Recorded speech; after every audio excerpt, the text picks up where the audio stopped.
Okay, so as far as what's left in this class, we have this week where we're talking about Inferno today, and then tomorrow, and I'll have two recordings then for that. But then next week we have Decameron, and this is what you're reading now, but we have two stories from the Decameron by Boccaccio, an Italian Renaissance. Well, he's really late. He's late medieval, sort of, but he's really sort of Renaissance too. And then we have The Wife of Bath's Tale from the Canterbury Tales by Geoffrey Chaucer. That's the last reading we have, but then we have essentially the exam will open like the Thursday, and it will remain open till the following Wednesday. So it'll stay open. I try to always have it open a week. And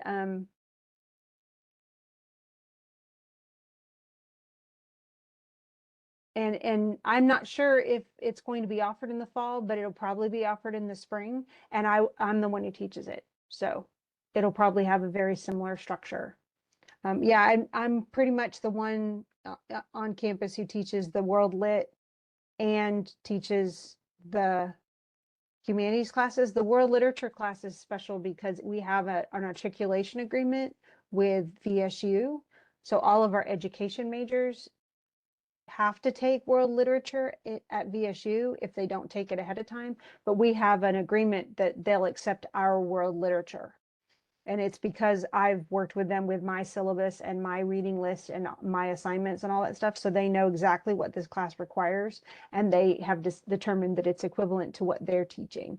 And so, yeah, I will be the one teaching the world literature class. Okay, so we have, but then we have, so essentially the test runs through July 31st, which is a Wednesday. So it's open from the 25th to the 31st, but then the paper is due the 29th. And that's mostly, it's due earlier because I need to be able to grade it. As long as it's turned in by the 31st, I will take some late points off of it, but I will still grade it.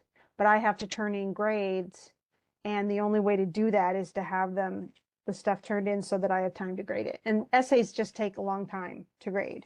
I mean, I tend to put a lot of work into them and give a lot of feedback and stuff. So, and even if I don't, some of the research papers can be pretty long. So, but as long as everything's turned in by the 31st, I just won't accept anything after the 31st.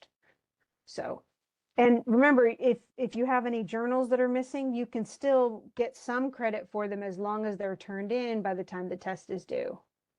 And so make sure if you do have anything missing, and that's for everybody, because I know a lot of you guys have, some of you have quite a bit missing, but if anything in that second unit from Beowulf on, as long as it's turned in by the time the test is due, which is the 31st, you can get some points on it. And so if you're trying to make up some points, this is the time to do it. Okay, so there we are. If you have other questions as you go, feel free to put them in the chat, Iverson.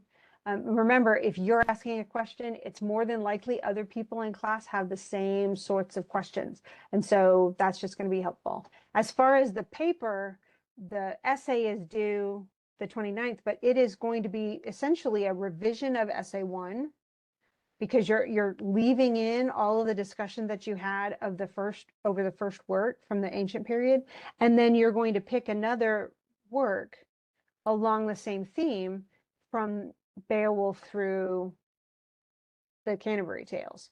And it can be just one of the short stories. It can be a certain scene in Beowulf. It doesn't have to be the entire long work. And if you tend to use the Inferno, there might be elements of the Inferno that I can suggest to you because we don't read, of course, all of it either. Most of the stuff in Beowulf that we don't read is not nearly as pertinent to the plot as what we did read. But Inferno is just so big. Normally when I teach World Lit, like in the full semester, I teach it over 2 weeks. And so we get to read more because there's some really fascinating things about the Inferno. Okay, so let me go ahead and put that small. Okay, so now let's talk about the Inferno. And the Inferno it's actually a trilogy. It's one of the first trilogies. It might be the first trilogy ever written. but it's in poetry, but all three of these poems are epic poems. They're long, they're narrative, they have people and dialogue and stuff going on.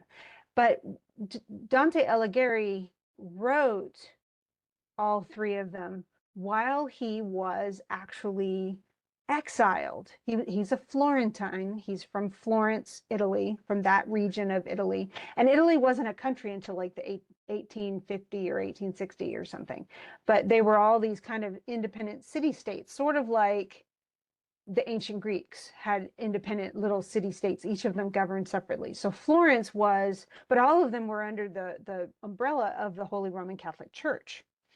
And what the church could do, because everyone at this time was Catholic, at least in Europe, everyone was Catholic, or they were supposed to be.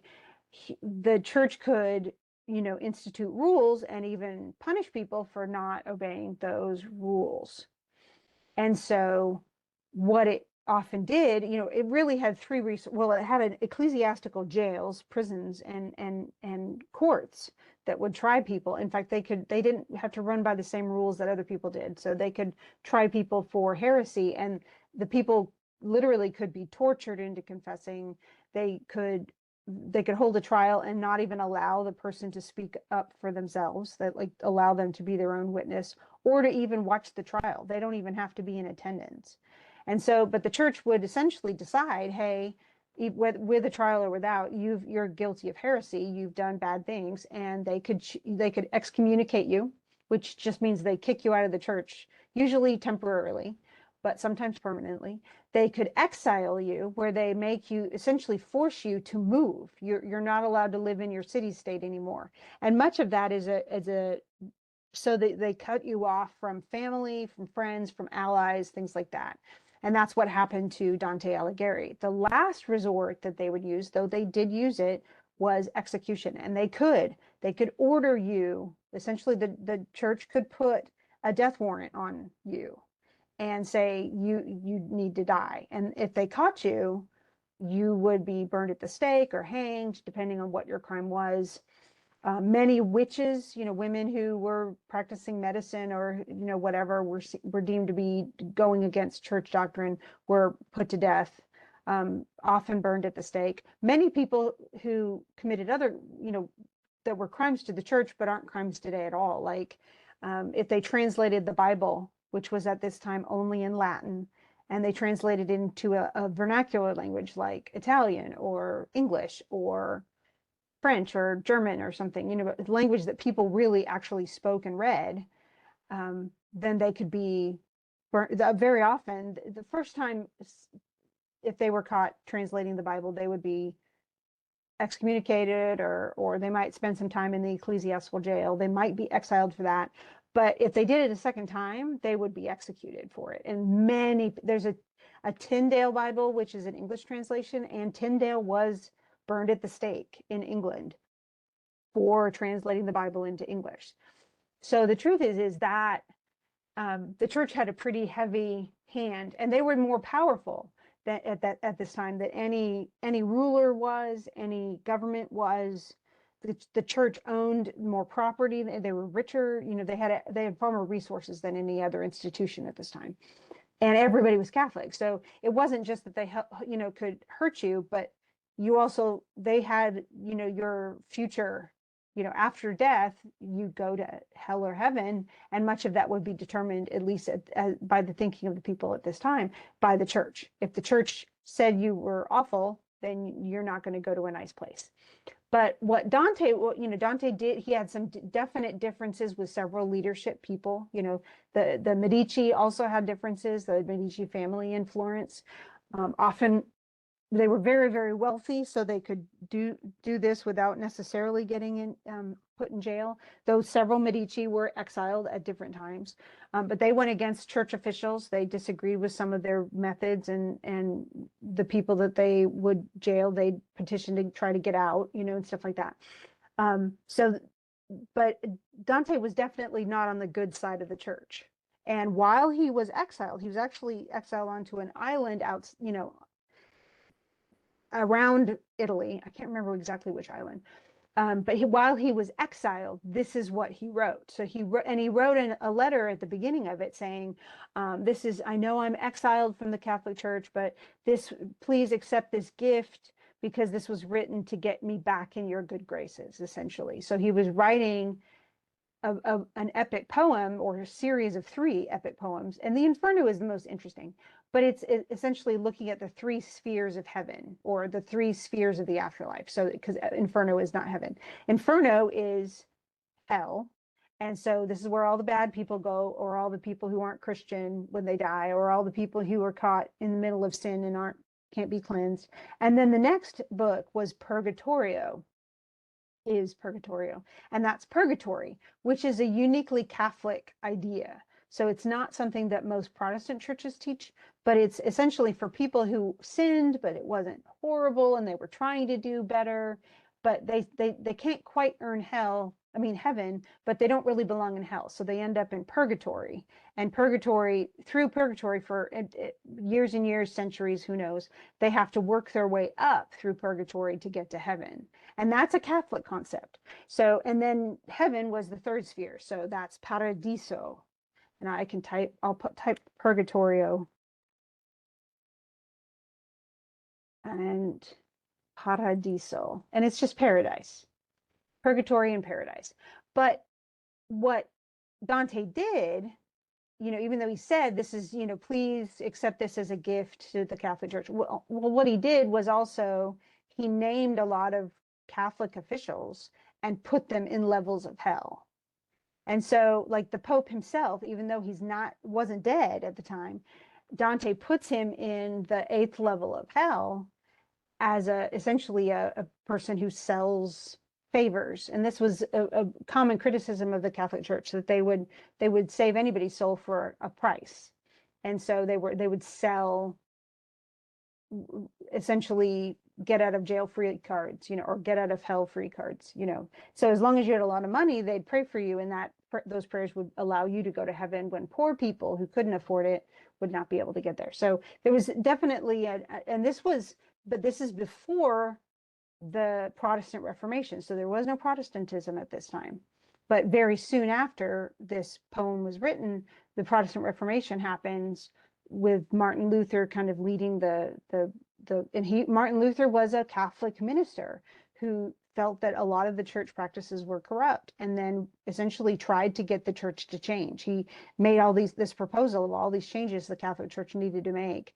They told him to hush and not mention this again, and instead he wrote it up, and he nailed the 95 theses. These are the things that he wanted to change, up on the doors and of his church in Gutenberg, Germany. And they essentially wrote him an order of excommunication. So they essentially kicked him out of the church. He took that letter and burned it on the steps of his church in front of his followers, and they ordered him to be executed. Now, he never was. He went into hiding, but the church even said if Martin Luther was caught, wherever he had been hiding, anybody who had been harboring him would also be put to death. So not just Martin Luther, but anybody who helped him would be put to death. Yet he was never found. He died of old age, and the church never caught up with him. So, but they did want to, and they certainly did want him dead. Now, Dante was never allowed to return to Florence. This work and Purgatory and Paradise did not make the church happy, obviously, since the Pope himself is named as being in the Inferno. But he wrote this in Italian, not in Latin, even though he could write in Latin, but he wrote it in Italian, and then they published it in Italian. And people could read it because it wasn't in Latin. They actually could read Italian, and it was wildly popular. So people read this all over the place, and they would sometimes, most people couldn't read, and so a person who could read would read it aloud to other people. And so it was absolutely popular. It's still, I think the Inferno is really interesting, and there are a lot of really meaningful points to it. I like the Inferno. It's probably the most interesting, but Purgatory for me was probably the most meaningful. of any of the books. Paradiso is not as interesting, in my opinion. But if you enjoy some of the elements of this, and it's certainly very imaginative, um, it would be a cool thing to investigate later on. Now let's talk about the Inferno, and I'm just going to look at Inferno levels because I want you to see kind of a pictorial view. Let's see if I can make that big enough. I bet I can. So let's just make this big. Yeah. No, it's just making it smaller. Okay, that's not going to work. Okay, so there we go. So essentially what Dante designs, and this is not Catholic doctrine at all. This is just Catholics. This is just, it's using the three major realms, but then it kind of plays around with how all of these people end up in certain levels. But essentially, he thinks, even though a lot of people teach, well, it's sort of, except especially Dante's, the Inferno speaks to a lot of people who are not Catholic, because it talks about the nature of sin and what your sin, how you would punish your sin, essentially. So for instance, the people who were they don't really live in a horrible place. Like the first level is not awful. Limbo is not, and it's not really, they're not sinners, the people who are in limbo. They're not, but they're not Christian. And so because that, and that includes Virgil, the poet who wrote the Aeneid. But he died before Christ was even born. And so, well, at least before the Christian calendar began. And so he died, and he had never been exposed to Christianity, so he couldn't be Christian. And so all the people in this limbo area where you see the trees and the kind of fallen, the pillars, they made that to be kind of the classical world, the Greeks and Romans and Egyptians, the people who were, even good people, but they weren't Christian, and so they can't go to heaven. That is absolutely, for not just Catholics, but for a lot of Protestants, that is absolutely the normal thing. So they can't go to heaven because they weren't Christian, so they have to go somewhere, and so this is where they end up. And it's still sad because they can never, even though they weren't even exposed to Christianity, they can't. And I had several people actually in their journals say that just doesn't seem fair. But a lot of churches teach this still today. So, but then later on, he has all the kind of steamy winds going around in the lust category, and he sees lust as like the least egregious of the sins, because it's just mostly it's people having passion for each other. And there were a lot of arranged marriages at this time, so a lot of people had affairs. And he even put a lot of famous people here, people who were well known in history for having affairs, and yet he was still pretty sympathetic with them. But their punishment, because it was just these kinds of raging winds, well, that's what lust had kind of done that to them, and taken over their common sense and their morality and everything when they were alive. So it's kind of taken over, so they're just blown from here to there. And yet there are some who are truly in love with each other, so these little winds really spiral around each other and they stay together. They just don't get to really be together the way they could have been on earth. So, but mostly it's because they were caught in the midst of lust, and so they couldn't be cleansed of their sin before they died through like the last rites, because that was one of the 7 sacraments of the Catholic Church. You had to get last rites so that any sin you had remaining would be cleansed of you before you actually passed away. But then as we go, you can see the other, and a lot of these are the 7 deadly sins. So, gluttony, greed. This is, it says anger, but it would be, what do they even call that? Wrath is the word that's one of the 7 deadly sins.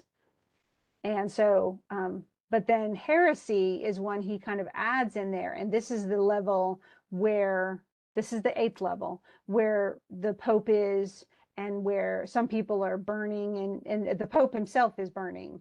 And most of them are in these little tunnels where they have their feet on fire and they can't get out, but their feet just burn eternally.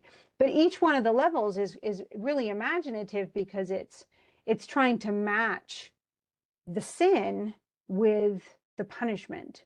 So for instance, if you look at the violence section right down here where the little green trees with the faces on them, well, people who commit suicide are, when they come to, they end up in this level, but they end up as trees because they were given a body in life and they chose to destroy it. And so they're not given another body. And so instead they're plants, they're bushes, and there are bushes all over this level of hell. And what happens is Dante actually runs into one of the bushes and breaks off a branch, and the branch starts to bleed, but that also allows the person who is the bush to speak.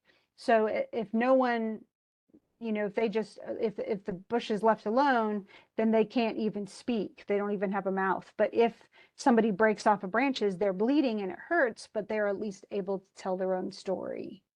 And so it's really, it kind of brings up the sadness that goes along, what is it that makes a person commit suicide? And he deals with it in a way that is so, it's both, showing that they get punished and yet very sympathetic. And so as he goes through, there are certain people all the way through here he's sympathetic to. And there are people that he's not sympathetic to. And that, like the heresy section, he's pretty much not sympathetic to any of those people. But he sees in some ways so much of this, like with the wrath section, the anger section, so many people are caught up by what they've, like the anger got the most of them and made them do things they shouldn't do. And yet it's still sort of punishing them. And the problem with all of this too is that this is eternal. Once you end up in the Inferno, you never get out. You're there for eternity. Except, and even when Jesus went, supposedly when he died and he went down to hell, he picked up some of the people in limbo. The rest of the people are there for forever, and they'll never be able to go to the kingdom of heaven. So there's a permanence to it. There's definitely judgment, for people who like Judgment Day. This is they really like this book. But Dante is very sympathetic to a lot of the sinners in this. And so it points out a lot of different things. One, it points out that Dante himself is not above being sinful himself, that he has sympathy for sinners because he is one. So there's a human quality to it. The other thing that it points out too is that Dante has a long way to go. So this is only the first leg of his journey. Virgil will actually continue through purgatory, but he'll only go so far, and then Beatrice will take over, and we'll talk about who Beatrice is. So, but she's there's an ideal at this time. It's very much part of Italian culture, and it's about kind of courtly love, that a man can be in love with a woman, but it's ideal if it's a woman he can't have. So that he loves her from afar, and he loves her purely without lust, and she can never give in to him, but usually because she's married to someone else. Although we have a lot of stories of courtly love where, like in King Arthur's tales, for instance, that's all courtly love, where Guinevere is married to King Arthur, and yet she falls in love with Lancelot, and they have an affair. They long standing for years and years. And so he definitely, admires and respects and values King Arthur, but Lancelot is consumed by lust. And so the courtly love ideal is that never actually comes to fruition. You never actually commit adultery. You can pine over someone, but you can't actually go through it. So Dante was in love with a woman named Beatrice, who was married to someone else, and he wrote poems about her actually, but then Beatrice died at a very young age. And we don't know all the details because he only used her first name, and it might have been like a false name. So, but he was essentially he was brokenhearted that she had died, and yet it was courtly love because he had never, they'd never done anything. They'd only, she'd been cordial to him, but she had, never encouraged him. She was very faithfully married, all this stuff, and then she passed away. So, but in this particular instance, she becomes the catalyst for why all of this happened. So we'll get through all of that. And please ask questions as we go. And I know I did a lot of setup, but we'll still be able to finish going through all of this through tomorrow's session. So, and again, I'm recording all this. So hopefully everybody will, if you do have a question though, after I talk about something and it wasn't clear from the journal and it wasn't clear from this discussion, let me know. Okay, so he says when halfway through the journey of our life, so he's in middle age, which is probably, I don't know how old he actually was when he wrote this, but he was probably, 40, 35, 40 years old, because people at this time really didn't live until, I mean, their median age was like 59, I think.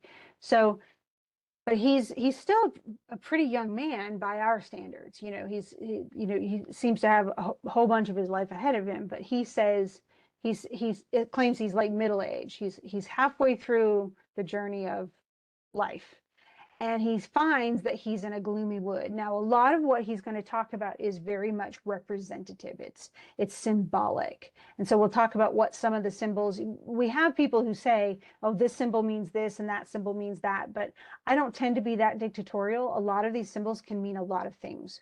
One thing that we do pretty much use, and this will be used in a lot of other works. So if Spencer's Fairy Queen, the first book of it uses this, is the idea that a gloomy wood, if you are lost in the woods, you have essentially wandered from the faith. So they talk about having this stay on the path. If you're going through the woods, stay on the path.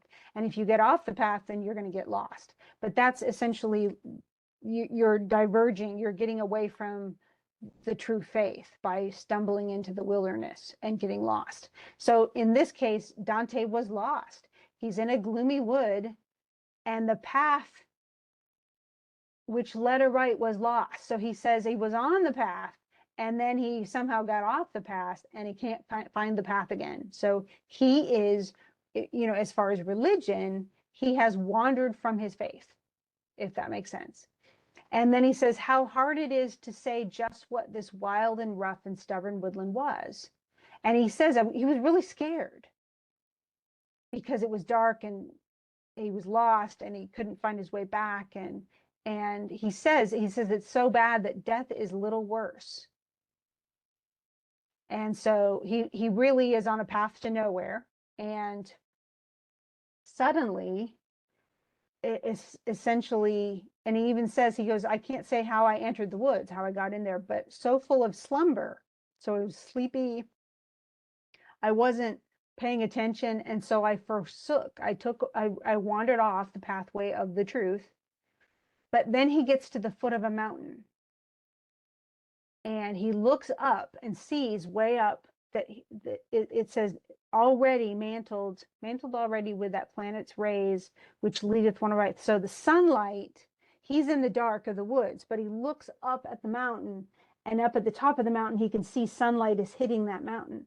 Well, it's funny because sunlight is going to be used in so many different texts like this as a symbol of God. And so if you can get back into the sunshine, it's like sunshine. Let me see if I can make this pun work. If you get back into the sunlight, then you'll have the strength of Jesus back with you, and you can get where you need to go. In fact, in purgatory, no one can move. They're slowly moving up the mountain in purgatory, slowly moving up towards heaven, towards paradise, but they can only move during the day because they have to have God's sunshine to have the energy to keep going. And so essentially it's this idea of grace, the idea that Jesus is helping us do better. God is helping us do better. And so he sees the sunlight way, way up high on the mountain. He's like, ooh, I need to get up there. And that gives him hope. Like oh wait, he even says, then quieted a little was the fear. Because he's like, I was in the dark I passed the night in the dark, in the woods, lost, and I was really scared, but then I see that light. And so now he's thinking, okay, I'm going to go, I'm going to climb the mountain and I'm going to get up to that sunlight. So he says, when I had somewhat eased my weary body over the lone slope, I so resumed my way. So he's trying to go up. But then, not far from where the ascent began, a leopard is there, exceedingly light and swift, and was covered over with a spotted hide.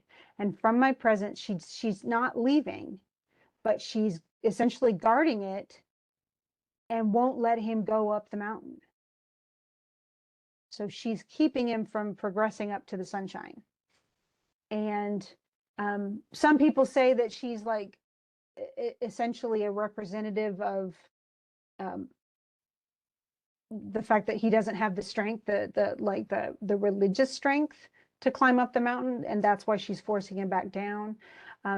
Virgil will have an explanation for this too, but essentially he really wants to get up the mountain, but he can't, and he's afraid of it. But then, so he thinks, okay, well maybe I'll wait, and then the hour will, the animal will go away. But then he sees a lion, and this lion isn't just guarding, but he is advancing with head erect and with such raging hunger that even the air seemed terrified. So this is a lion who's not guarding up at the top.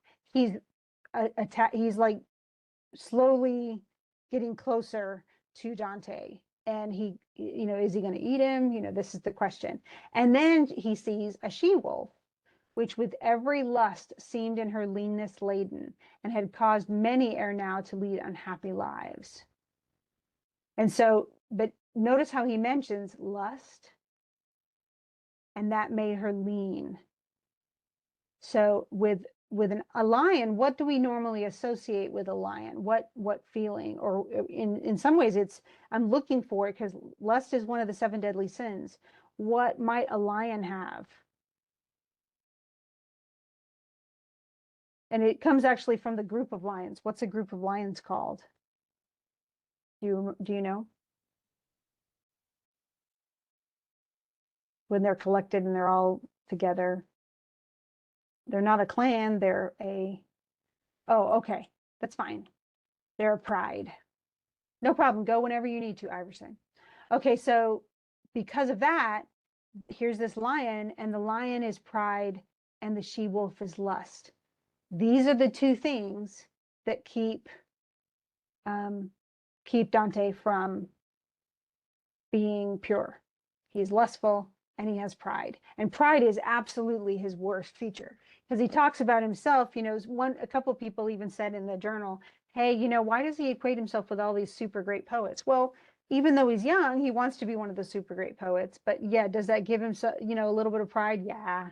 So he's got pride and lust. Those are the 2 things that are going to keep him from being able to climb the mountain. He's too weak because he doesn't have the moral compass to climb the mountain himself. And so he's afraid of both of them. And he climbs back down. He's like, nope, can't do it. And so the animals are essentially scare him enough. And so he crawls back down into the dark woods. And he knows he's essentially, and he actually says he was falling.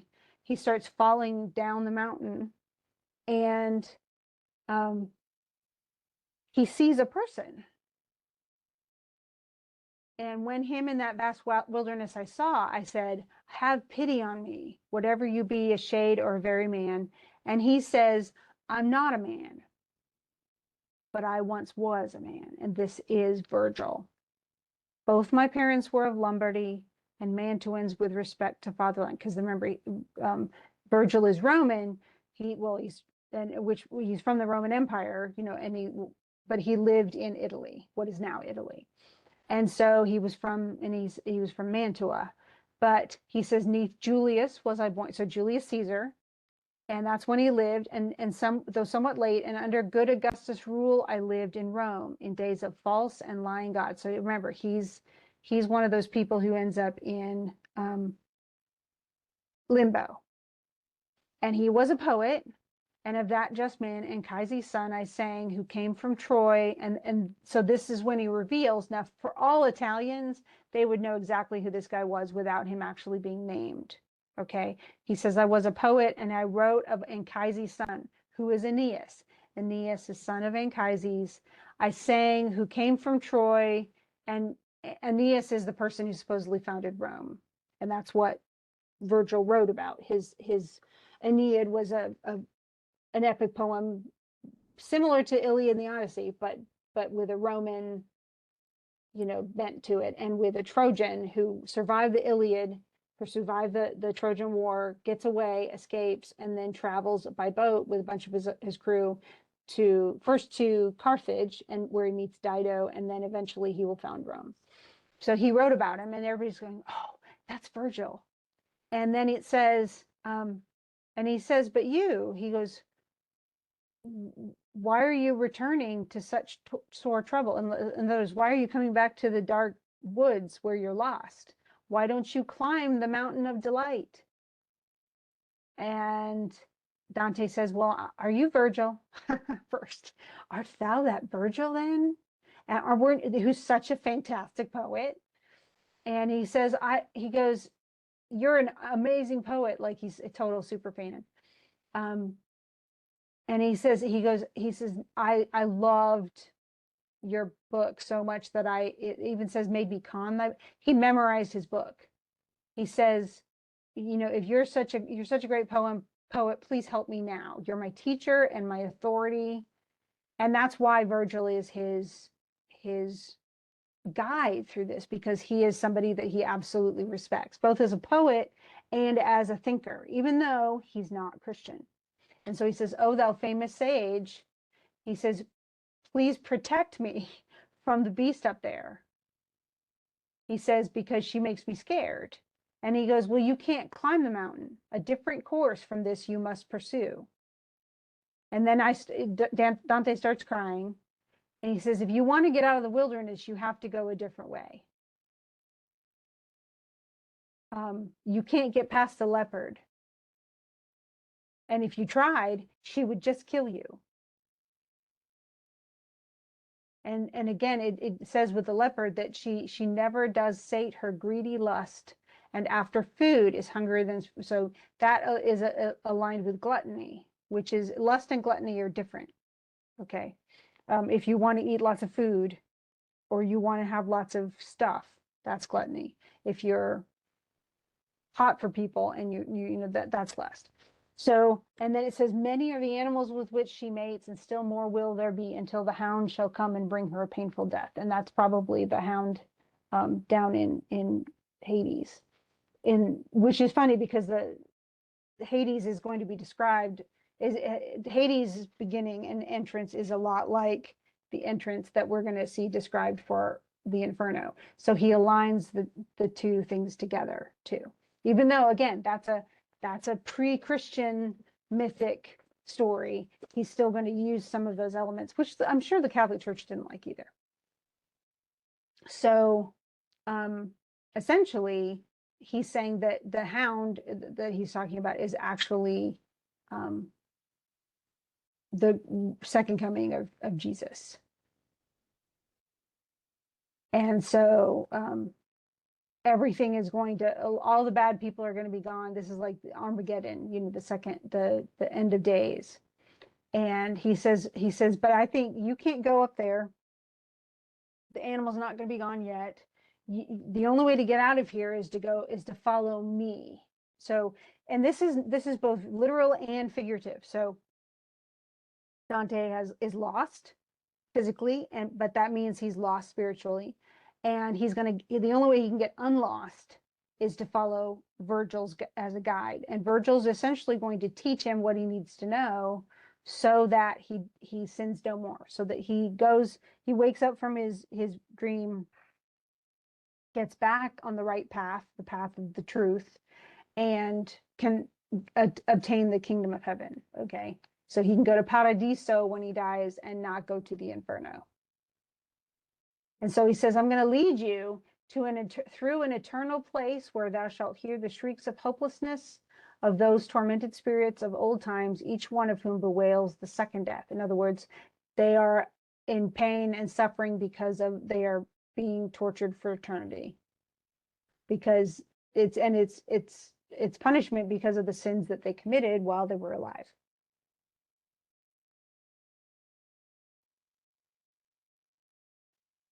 So then he says, once you do that, once you go through hell, once you go through the Inferno, then you're going to go, you're going to be led into another group where you will ascend. You'll rise instead of going down, and there'll be for that a worthier soul than I. In other words, you'll be guided by someone else, and that's, remember, he's going to hand off the reins to Beatrice. And with her at my departure, I shall leave thee, because the emperor who rules up there, since I was not obedient to his law, because he wasn't a Christian, he says I can't go up there. And this is God, okay? But he says, because I was not Christian, I don't get to go up there. And he says, well, O poet, I beseech thee, even by the God it was not thine to know. He's essentially, can God help you to lead me through so that I may see St. Peter's gate. So his hope is that I can go through and I can eventually see heaven. Okay. So he knows what it's for. Like, I'm going to be guided, and then a lady's going to take over and guide you further up. But this is so that you can eventually obtain heaven. Okay. And so let's see. Now he actually calls on the muses, which is funny because that's a very common trope in epic poems. They have the muse, oh muse, help me do this and stuff. But then he goes, essentially, you have to have some virtue or you wouldn't be asked to guide me. And that's talking to Virgil. He says essentially, he's kind of bringing up all of the things that he was talking about, that Virgil wrote about. And so he talked about, that sire of Silvio. And this is, essentially he entered the immortal world, and that while in his body he was there. So this is essentially talking about another, like a Roman epic or a Roman story in Roman mythology, where someone was able to enter the immortal world even as a living person. This is Aeneas. Aeneas goes and visits the underworld during the Aeneid, but then Odysseus in the Greek epic did the same thing. Orpheus was also another person. He was a musician. He married Eurydice, and on the day of their wedding, she was bitten by a snake and died. And so he goes down into the underworld and begs for her to come back. So we have several stories where they have this pattern. So Dante is kind of making the modern Italian version, the modern Italian Catholic version of going into the underworld, so that even though you're a living person. So essentially, Aeneas did it. So, that you can find out things. There are people down there who are seers. Odysseus, for instance, speaks to Tiresias from the Oedipus the King, and he asks him for some things, and Tiresias tells him some things are good, some things are not so good, but kind of foresees the future for him, even though Tiresias at that point is dead. And so now he's asking, though, he goes, essentially, I know what this is going to, eventually this will end up in the holy place in heaven. So, I guess I'm asking what exactly is going to happen and why am I doing this? So all these heroic people did it, Aeneas and other people, and even people who who were, active in the Catholic faith. So, but why me? So he says, and he was talking about Paul, who was actually a Pharisee and who persecuted Christians, but then converted to Christianity and then wrote about half of the New Testament. But he says, I'm not Aeneas, nor yet Paul am I. How am I worthy? and no one else thinks I am. I mean, remember, he's exiled at this time by the Catholic Church. So why, can you tell me why I'm actually going? You know, what is it that makes it so that I am going on this trip with you? Because I'm not super holy, and I'm certainly not an epic hero. And he says, your soul is hurt by shameful cowardice. You're afraid. And that fear hinders you. So you turn away from things that you could be because you're afraid, which is so much speaking as a writer, I totally get this. But he's saying, you know, you act like you don't deserve this, but you need to get rid of this fear. So let me tell you why. And what I heard that made me sad for you on your account, okay? And then he goes, I was just one of the intermediate souls. I was in limbo when a lady called me, so beautiful and happy that I begged her to command. So he says, I'll do whatever you ask because she's so amazing. Her eyes were shining brighter than a star. This is Beatrice. And with an angel voice, she addresses Virgil, says, you're famous, you know, praises him.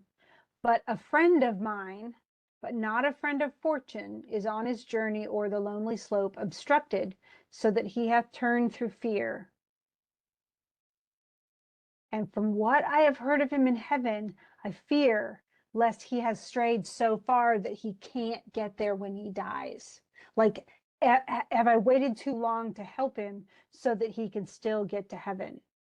Okay, this woman says this. And she says, could you go and find him and assist him so that I may be consoled? So essentially, Beatrice and I, who now have thee, go, and Beatrice, thence come I, whither I would fain return. So she says, I came from heaven, but I have to go back. It was love that moved me, love that makes me speak. So here, remember, this was a woman that he'd already written poems about, and she was unattainable. He never had any sort of real relationship with her, and then she passed away. But she loves him, and she goes out of love for him, whether it be any kind of like lustful love. It has nothing, this is pure love. But he says, out of love for him, I want you to go and help him, and I'll see what I can do on my end, and then I will take over the tour once you get as high as you can. And so he says, okay, yeah, I will. And so he once she tells, you know, Beatrice says, would you please, you know, you're such a great poet, would you please do that? And he goes, okay, sure. And um and he goes, but why don't you mind descending into this, you know, why don't you mind coming, because she essentially came to limbo. And you know, why why are you so eager to go back? And she says, well, you know, of course, um she says, I'm not afraid to enter the Inferno, um, because they don't have any power to hurt me, because I'm already, because of his grace, of his eye of his mercy, am so made by God that nothing down here will affect me or harm me. Okay, so, and nor any flame of yonder fire molest. So I can't be hurt down here. And but this, then she says, there's a gentle lady up in heaven who grieves so at this check, whereto I send thee, that broken is stern judgment there above. And this is Lucia in her prayer, but Santa Lucia is like Lucy, Saint Lucy is, Lucy means light, and so she's often Lucy or Lucia. Those are words that are often used for women who are supposed to be absolutely pure and godly. And she says, could you? She also wants him to be protected, and so there are two women who think that um, that he needs to be saved. Dante needs to be saved. But then she's also with ancient Rachel. And so she goes, why Beatrice? And all these people are essentially saying they all, you know, we have to do something to help this boy so that he doesn't end up in a bad place. And so all these women from heaven have come down. Well, actually, it's just Beatrice who was sent down with the other people. And then she says, you know, could you help him? And this is why. So Dante's getting a break because women have sympathy and feel, you know, like he needs mercy, something to help him guide him where he needs to go. Okay. Um, and he says he was, it kind of gives him hope, and it actually gives him strength to know that these women um, wanted to help him. And so he says, "Oh, piteous she who hastened to my help, and courteous thou that didst at once obey." He says, like, I'm really, thank you guys for being willing to do that, for you to come and do her will and help me, but also her for her pity and her mercy. And so now we know, okay, this is all for good intention. Why are we going down into hell? Not because, you know, it's almost like the, what's it called? Like a Christmas Carol. Here's Ebenezer Scrooge, and he has to meet the three ghosts, and that's going to help him do better. So this is the same thing. So this is a moral, he has to see what happens to bad people. He has to see how people who are kind of imperfect have to rise to perfection in purgatory. And then he gets to see the blissful, amazing stuff that happens in paradise. And that's going to give him enough to go on so that he will find the true path and stay on it. Okay. So now this is where we get to the Greek side. So this is the book, well, Canto 3. And it's kind of like a chapter, but cantos are for stuff in verse. So but it's similar. A canto is like a chapter. And so essentially he again starts with, this is all, it's very religious. I mean, again, though people at this time were very Catholic, but this is all, in some ways, it's a very imaginative rendering of a very Catholic idea of the afterlife, you know, the heaven and purgatory and hell. And so, but Dante is not anti-Catholic, and he is not essentially rejecting his religion. If anything, he's finding a way to tell the story that inspires himself, but hopefully will inspire other people to do good. And so, you know, people today still find, I mean, I find purgatory, like, again, I said it was my favorite, but it's the most, of the three, it's the most inspiring, about the fact that you can work through your deficiencies and you can become better people. And it's really, I find that book, you know, probably the most illuminating, but most people find this one the most interesting. Probably because we like justice too. We like to see people get what they deserve. So he aligns himself again with his faith, and but then it says, and this is the where it actually begins. It says, "Before me there was not created save eternal things, and I eternal last. All hope abandon ye that enter here."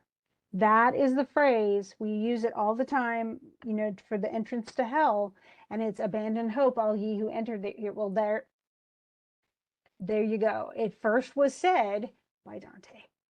So he actually, and it's essentially saying you can't come out. Once you go in here, you can't come out, except, and he's worried because he says, wait a second, their meeting teacher troubles me. And he's asking Virgil, he goes, does that mean I can't ever come out? If I go in here, am I stuck? And he says, don't worry, all fearfulness must here be left behind. Don't be a coward. I told you what we would do. We were going to go all the way through, but this has a good object. There's a good goal, and you're not stuck here. He even placed his hand in mine with a cheerful face and leads him on. So, and it's funny because, you know, here's the cries of woe, and these are cries of woe that are coming from the very bottom of hell too. So at first, he hears all this moaning and the woe, and he sheds tears of sympathy. But then he hears other sounds. And a lot of sounds are angry. There's pain. Some voices are loud, some are faint. Some people are smacking each other. So there's violence going on down in the pit. And there, but it's a din. It's an absolute, it's so noisy. And the winds just kind of blow it up so you can hear all of it. And so he is he says, so what is all of this? Why is everybody so sad? And he says, well, this is sad. And even the people in my, because we're about to go into limbo, even the people in limbo are sad because they lived with neither infamy nor praise. So it's not that they lived bad lives, but they weren't Christian. And commingled are they with the worthless choir of angels who did not rebel, nor yet were they true to God, but sided with themselves. So the people, they didn't side with Satan, but or Lucifer, but they didn't help fight Lucifer. So they weren't as true to God as they should have been. And so they were chucked out of heaven, but hell doesn't receive them either, because they're really not bad people. And why are they sad? And he says, well, because they have no hope of death. They're eternal, and forever they're going to be stuck here. They have no mercy. They can't ever leave. Let's not talk of them, but look and pass. And the truth is, every single one of these people in all of these levels is here forever. So this is a permanent thing. Abandon all, all abandon hope, ye who enter here. You get no hope to ever come out except for Dante. He's the only exception, but that's because he's not dead. And so, he starts going through there and he recognizes, let's see.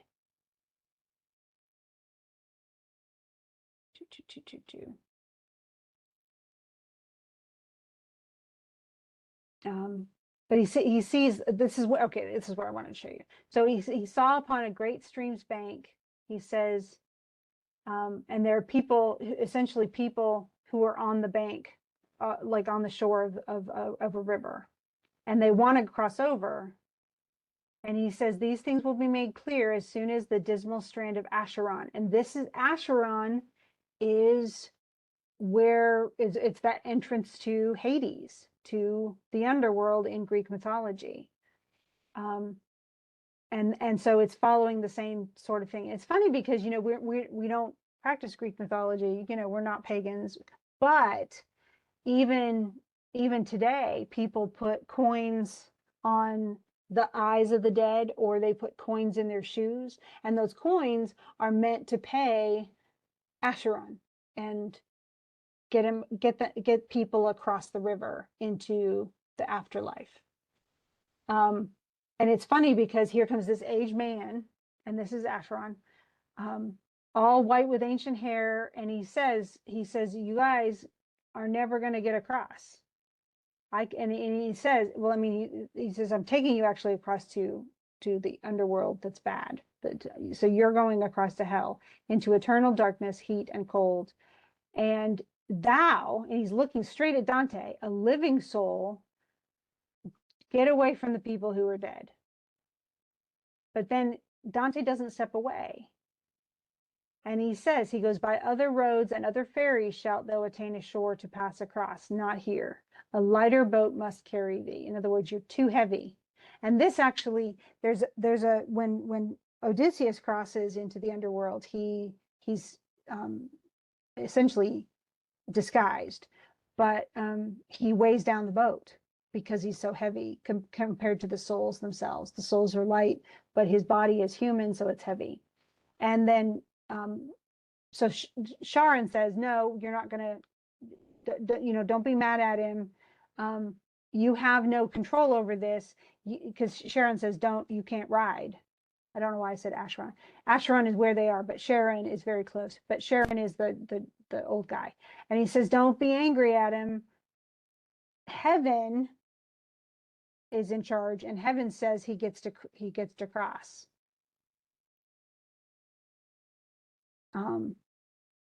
And many people who are sitting there, Charon, kind of reacts to that.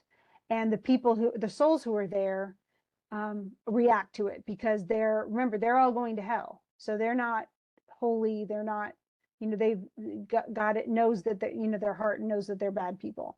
And so they kept blaspheming God and their own parents, the human species, blah, blah, blah. You know, they're just swearing and cursing and weeping and everything. Charon, with his ember eyes, makes beckoning signs to them and collects them all. So what Dante has effectively done is he's made the Inferno equivalent to the underworld and for the Greeks. Because remember, all the Greeks were pre-Christian, so they all would go to hell anyway.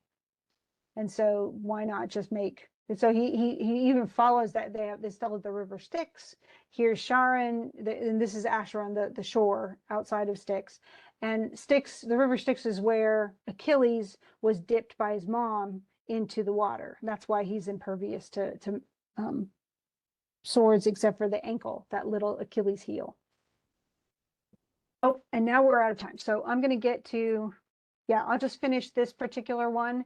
So we'll finish 3 and then we'll do the other ones next time. So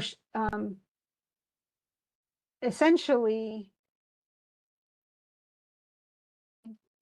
the Virgil says, you know, everybody here is, you know, against God because, and that's why they're here, because they did sin, they did bad things, and they're all angry because their divine justice is they're essentially going to face divine justice for the rest of their eternity. And he says, a good soul never goes across from hence. If Charon therefore findeth fault with thee, you can know that you're okay. Because only the evil ride in Charon's, only the bad people, the people who are going to hell for real, are the ones who end up going there. And so what happens is, you know, he says, the fact that Charon won't let you on the boat is good. And he says, he goes, when this was ended, he goes, the darkling plain quaked so greatly. So there was an earthquake that the memory of my terror bathes me even now with sweat. So he was super scared. The tear-stained ground gave forth a wind, whence flashed vermilion light, which in me overcame all consciousness. And so he falls asleep, falls unconscious. And down I fell like one whom sleep overtakes. So we're going to start with Inferno 4 tomorrow. And we won't have to do all that extra stuff, so we'll be able to get through the first 2 levels. Well, the first 2, yeah, we're just gonna, I think we're talking about just the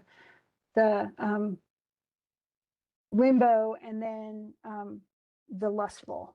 And then we're going to skip to the end and go all the way to the 9th circle of hell. My favorite circle is the 7th, but we just don't have time. Not in an abbreviated summer term. So anyway, I'll talk to you later. Do let me know if you have questions. Thanks.